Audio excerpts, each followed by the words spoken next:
Good morning to one and all present here. I, Nidhi Gupta, And I, Rohit Chandiramani. welcome you all to the first session of Vishwapreneur 16, Inception. It consists of a keynote session and an enthralling panel discussion which will engage you all to the fullest. Our keynote speaker for today, after completing his MS in Computer Science from Stanford University, started his career at Oracle Corporation in California. He was the Director of Software Development at HTR Incorporations in Washington, D.C. Moving to India in 1995, he founded FRMware, which was acquired by Saba 4 years later, which he took to a 150 million mark. An active angel investor with patents of number of technologies on his name. Ladies and gentlemen, please welcome the partner at Kaizen Private Equity, Mr. Gaurav Mehra.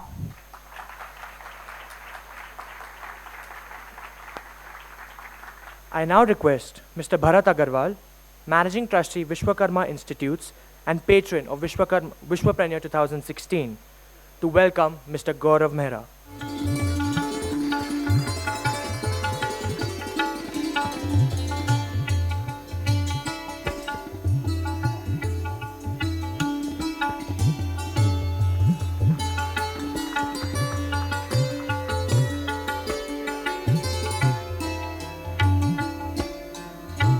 Thank you, sir.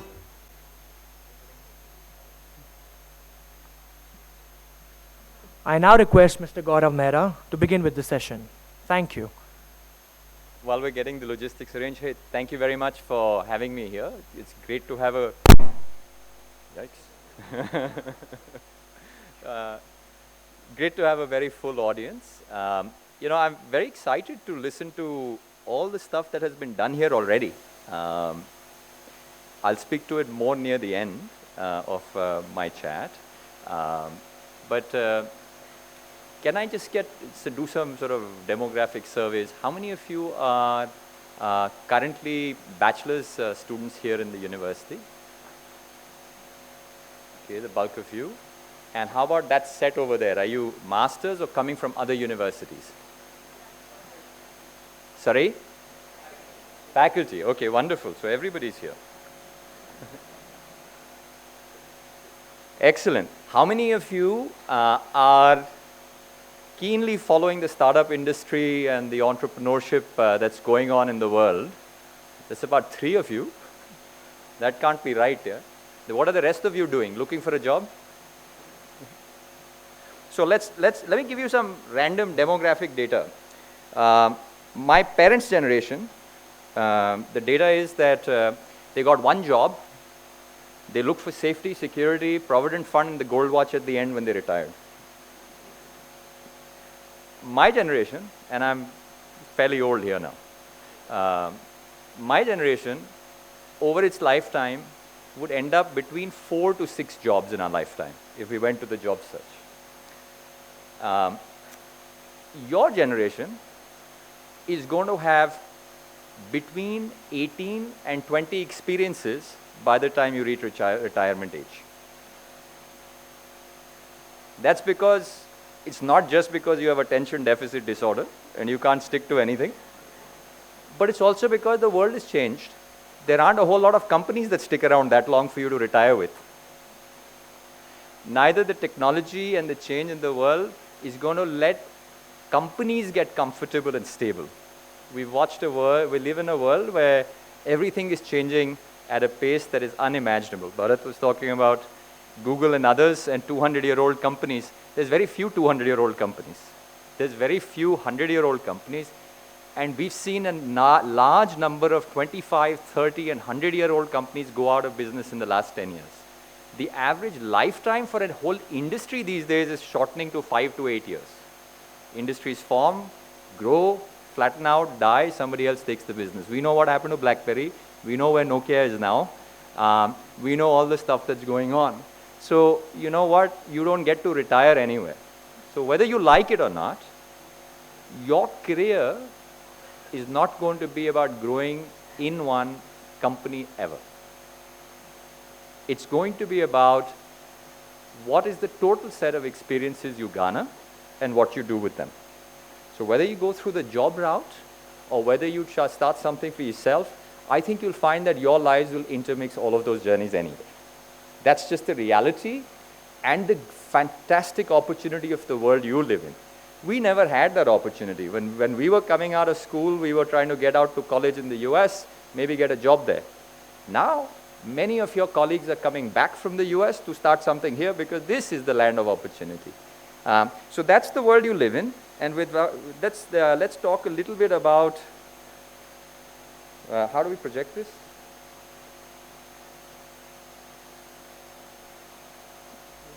So this is not my slides. You'll have to find the other one.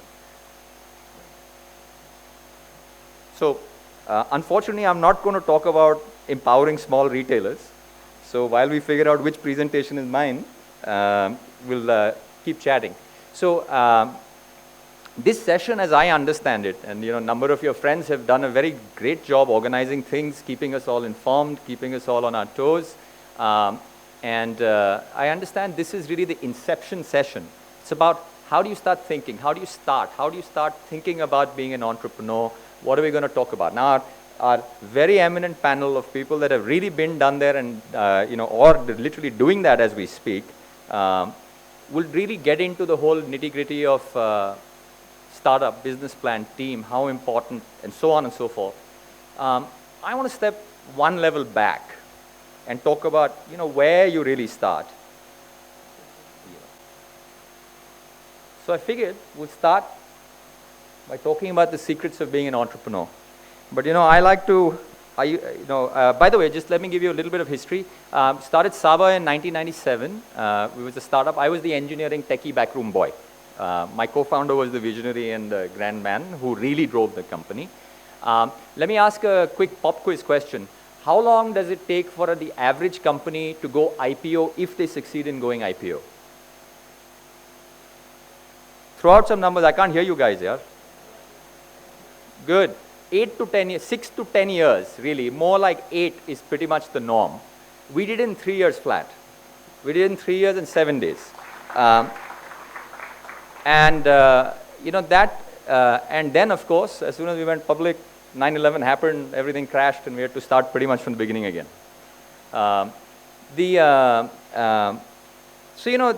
the question is, what is the secret to being an entrepreneur? And while I've lived through some of that journey, I figured, I was going to give you history. So yes, we took the company public. I built out the operations. I did that for about 18 years. We were a world leader in what we do. We still are. The company still is at Saba. But we finally sold it to private equity in March this year. I chose it. I got out of the company at that point. It was a chance to do something new. So now I do the investment side of the house because I figured, let's understand the other end of the world and what's going on. I'm an old man. I can't do anything. I can't run around and do stuff anymore like you guys can. As I've exited and I'm looking at the world, the neat thing is I don't have to be corporate and I don't have to have, more steady statements about how corporations are good and how they're doing all sorts of stuff. I can make all sorts of crazy comments. There's no controls over me anymore and I don't have to conform. So I figured I'll start you off with something a little bit different. Obviously, you'll hear about team, business plan, how you should prepare, market research. So this is stolen completely and entirely. In fact, the screenshots are stolen as well. It is a very nice TED video. It's only 6.5 minutes long.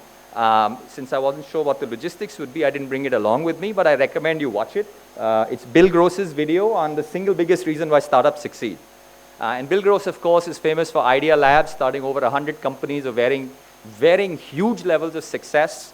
He's done a bunch of research around 200 companies, 100 of his own and 100 outside. And this is his data.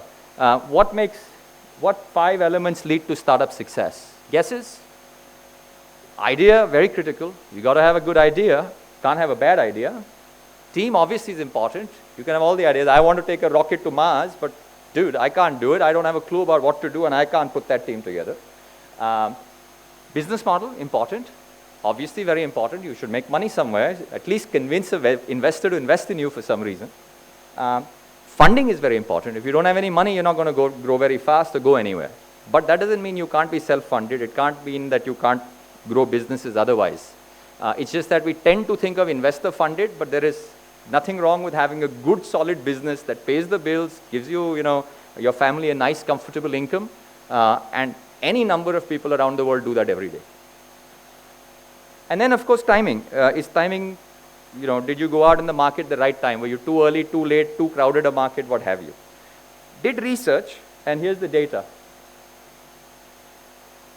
Number one factor, by far, oddly enough, is none of the rest.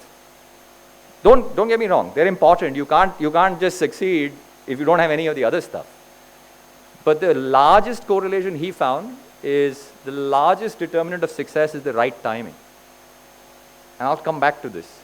But I just want to leave you with this odd little thought, because the whole day is built around thinking of the idea, thinking of the team, thinking of the financial plan, thinking of various other things. I'll come back to this. So, here are your 3 deep insights that will turn you all into billionaires in a few months. The problem only is, I don't know where the billionaires are hiding. How many billionaires do you guys know? A show of hands, please. How many bona fide billionaires do all of you know? Only Tausif does. He obviously hangs out with the right crowd. In a world of over nearly 7 billion people, there are less than 2,000 true bona fide billionaires, undeclared income aside.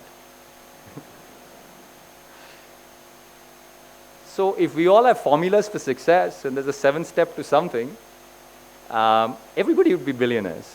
And then billionaires wouldn't be very interesting, then we'd be talking trillionaires and quadrillionaires. So clearly, these are people that are less than 1 in 3 million people, or actually even less probably, I can't do the zeros in my head, probably worse, become enormously, ridiculously successful. And those enormously, ridiculously successful bluebirds are the ones we track in the press and sort of look at and say, I can be that tomorrow morning. So clearly, if it's that rare, it can't be that I can give you 3 steps to success. Let me give you 3 basic things, though, that I think whether you like it or not, you have to recognize and deal with. Number 1, there is no Google map for success. You can't go to Google map, type success, and end up there. Oddly enough, by the way, I tried last night just for the hell of it because I was trying to make a slide for this. Actually, you can type success, and there's a few places called success and a few businesses called success that do show up in Google map, but please don't go there. That won't lead you where you intended to go. So reality is there is no specific great direction I can say, go that way. You will be successful. It's not going to happen. Number 1 thing is, if you want to start an entrepreneurial journey, deal with ambiguity. You're going to have to find the way, because if somebody else already found it, then it's not new, and it's not unique, and it's not differentiated. It's your job to figure out where it's going to be.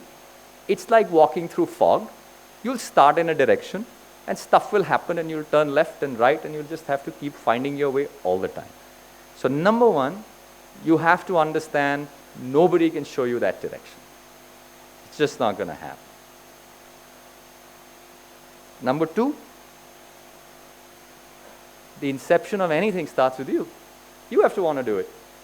And quoting deep thinking from our friends at Nike, just do it. It really isn't any more complicated than that.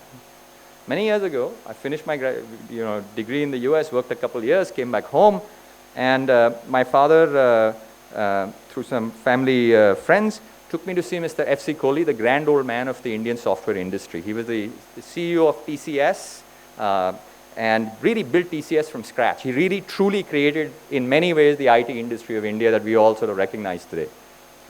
And naturally we go in there, and in Indian style we say, sir, ladka aaya abhi, America se aaya abhi, isko kya karaye? Kuch karna chahta hai. And you know what? I still remember it. It's many, many, many years ago, and I won't tell you how many. And he just said, if he wants to do something, good, do it. So right there, you want to do something, just do it. Just make sure you're passionate about it, that when the shit happens, it's something you really wanted to do, and you're willing to stick to it, not because somebody told you to do it. We all watched Three Idiots. Now, half the guys didn't want to go to engineering, but they were doing engineering anyway because the parents told them to do it. You know what? They're not going to do great entrepreneurship job in engineering. But that guy did great in photography. He was willing to take the shit and go do it because you know what? A lot of shit will fly as you do walk through that fog with that all that ambiguity. All that shit will come at you, right? As Bill Gross also says in his video, and I'm just stealing like crazy today, quoting Mike Tyson. You know what? You may have the best plans on the planet, but when you get punched in the face, you know, then things change. And the customer will punch you in the face, and the competition will, and the investor will, and the circumstances will, and you have to still want to do it, which means the only way you will do it is if you already wanted to do that one damn thing for sure. You can't do it because you said, this is the shortest route to being rich. Because my parents said it might be, because some uncle said it might be, because some advisor said it might be. You will only get punched in the face and pick yourself up with no idea where you're going, only when you say, that's the thing that makes me want to do it. And you know what? Inception of an entrepreneur starts there. You have to want to do it.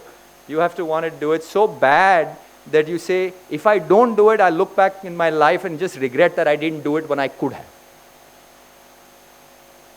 That's it. It's that simple. It's no more complicated than that. If you find that thing, go do it. If you don't find that thing, spend a little more time looking for it. It'll come. You'll know when. And finally, you know what? You want to be an entrepreneur and start your own business. Eventually, like it or not, it has to be a real business. And I put up the definition of real business because it seems to get lost a lot these days as we look at this valuation crap going on, because that comes and goes. Number one, you have to have paying customers. And hopefully, since you're all engineers, you can understand the math behind that, has to be bigger than zero. Okay? Let's not talk tiny owl's revenue numbers. Number two, you have to make money. So you have to have paying customers, and then they have to pay you. And remember, the amount they pay you and the amount of money you make equals your unit price at which you sell, multiplied by how many units you sell. So if you sell things for 1 rupee and you want to make 1 crore, you have to sell 1 crore of them. Or you can sell one item for 1 crore rupees. Either one works. Doesn't matter what business you're in, but eventually that math has to add up. If you think you can keep giving everything for 1 rupee and you have 10,000 units sold, you're not doing very well. Right? Unless you're in your dorm room and doing it on the side. वो भी करना है, वो तो शुरू कर दो ना. There's no reason not to do it from college. And finally, profit is usually a requirement eventually in the long run for any business. Yeah, means revenue minus cost. If you're going to spend on ads and marketing and what have you, it better be less than what you're generating in revenue eventually. It's okay. Every business is a front build-out stage. Every business's gestation periods look different. Every business's front-end investment looks different. But then you have to make profit. Okay? What you do with the profit will define who you are. You could choose to use that profit, build a bigger business and say, I'm going to be the richest man in the world. You could take that profit and say, I'm going to do good for everybody, but I'm going to generate a sustainable business that makes a social impact. It doesn't matter. That's only who you are and who you think you want to be. But those three things, unfortunately, are a requirement. Somebody has to pay, money has to be generated, and that should do something. And people have to pay for some value being created. If it isn't, I'm sorry, it's not a business. It may fly, you may have hit a fluke, you may get some things going on, but it is what it is. So, those are the only three things I could come up with, whether you like it or not. And the only reason I can come up with it is because if you take anything else, you can quote any number of contradictory examples that succeeded massively. And you should start with that presumption. If you want to be new and differentiated, you have to assume that, you know, general common sense and knowledge is probably, or let's call it conventional wisdom. Common sense is important. Conventional wisdom is conventional because everybody believes it. New stuff happens when you stop believing the conventional wisdom. Yeah? So that's it. It's ambiguous. It's crazy. You're going to get punched in the face. But you're going to have to make real money. and you're going to have to live through the shit. So you'd better want to have to do it. That's it. Nothing more complicated than that. But let's end up in a slightly upper note. Let's talk timing and effort. So I talked about timing in the beginning. Timing is very important. What did he mean by that? Mark Zuckerberg wouldn't have happened if an internet wasn't already there in campuses. Wouldn't have happened. If he'd started 5 years earlier, there was no internet. Students were not online.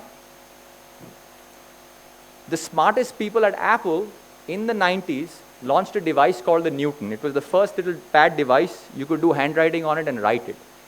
Do you think they lacked for a business plan? Do you think they lacked for funding? Do you think they lacked for technology or market research? No. They had any number of resources available at them. The best engineering team on the planet. It was a massive failure. Massive. It eventually led to one of the ingredients that led to Scully's resignation and Steve Jobs coming back to Apple. So you have to understand that there is a timing in life for things. You would not start, as Bharat was saying, you would not start, or I think one of the other people was saying maybe, you would not start a word processor today to compete with Microsoft. It would make no sense. But Google did 10 years ago, but now any number of people have that.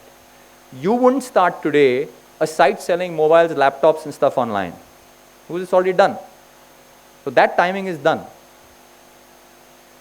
Trying to sell video on demand was a huge thing. I remember being at Oracle, Larry Ellison was throwing huge amounts of money into video on demand. They were acquiring companies, pouring millions of dollars. Everybody will stream video into their houses. Problem is there was no internet. There weren't pipes into the houses. So you can't sell that business. Iridium, anybody know what Iridium is? In the 80s, all the telecommunication companies in the world got together and say, we're going to put up 100 satellites in orbit, low Earth orbit. Yeah? And what we're going to do is we're going to make it so geography is history. Everybody will have a little satellite phone, it will talk to that satellite, and everybody will be able to talk to anywhere, anytime. They started this in the 80s. Imagine this, they were going to put 100 satellites up, put a whole space net out there, and then connect everybody up. Every telecom company, every major government had a big piece of that pie. By the time the satellites went up, the cell phone revolution had happened, roaming was on, networks were interconnected. That entire thing was worthless. Because the end result of what they wanted to achieve got magically achieved because other technologies arrived at the right time. So it was far ahead of its time. By the time they went up and put the first few satellites on, business was over. They had to start bringing the satellites down and burning them up in the stratosphere. So timing in that sense is important. That's what he means by that. Some businesses could have started a couple of years earlier and would have failed because the environment wasn't correct. Others started too late, too crowded. That's what he meant. But I want to talk about timing because I'm only talking about you. I didn't talk about team, I didn't talk about business plan, I didn't talk about anything. So let's talk about you. First ingredient, do you want to do something? Do it. Nothing's stopping you. But let's talk about timing. Like I said, when my parents were out there in their working lives, they would go look for a safe company, a government job, and a gold watch. They had no other options. It wasn't easy to start a business in India in the 70s and the 60s.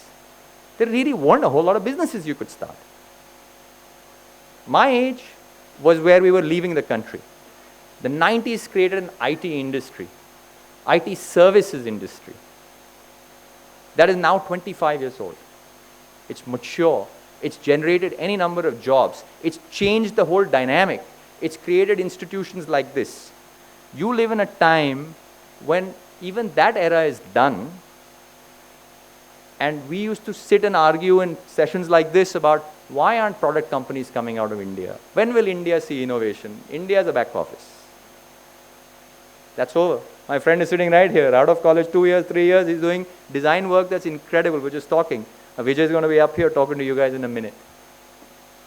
We have poster childs. We have unicorns out of this country. Flipkart's a unicorn. Quikr officially became a unicorn yesterday. Everybody know what a unicorn is? Guys, read the papers, man. Billion-dollar valuation companies. And dollars, not rupees.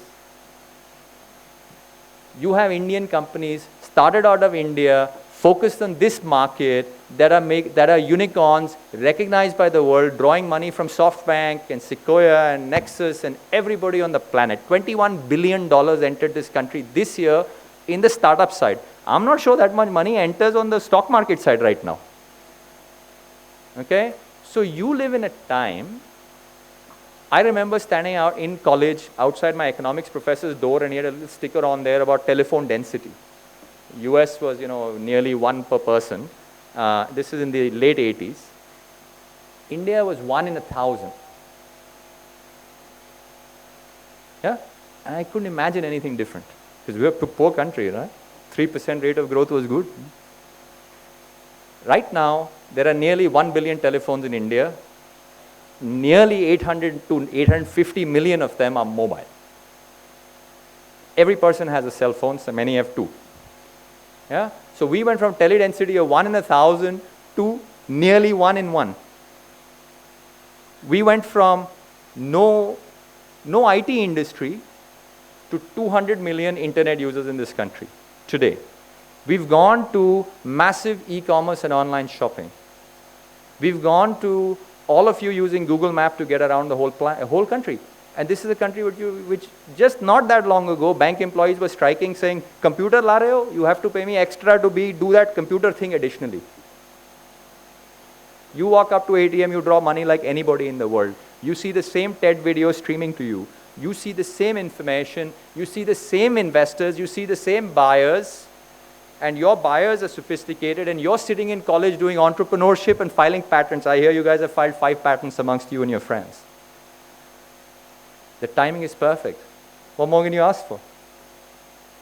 There's nothing else needed. Couldn't have done this 10 years ago. We couldn't have been having this conversation 10 years ago. Couldn't have been having this 15 years ago. Impossible. You'd all be lining up for jobs just at Infosys.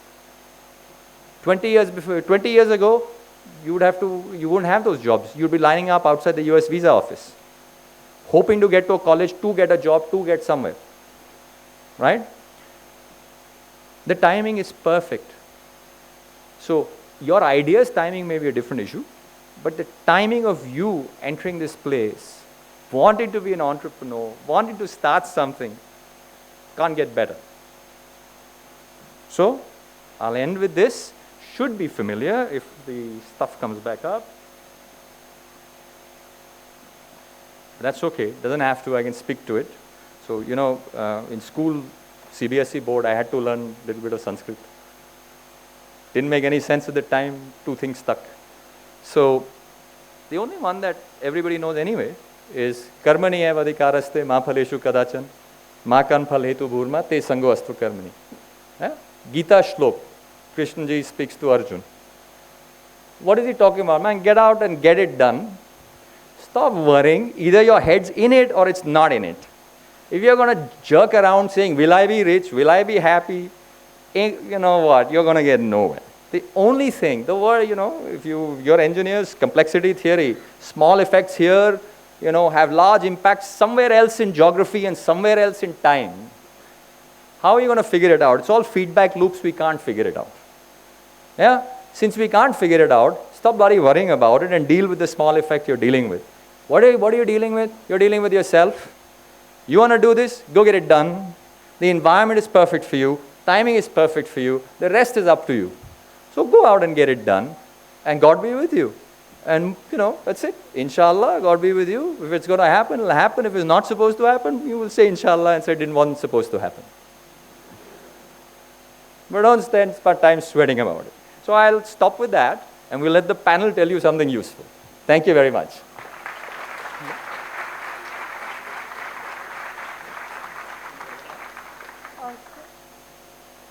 Thank you, sir, for your enlightening words. I request you, sir, to please be seated on stage.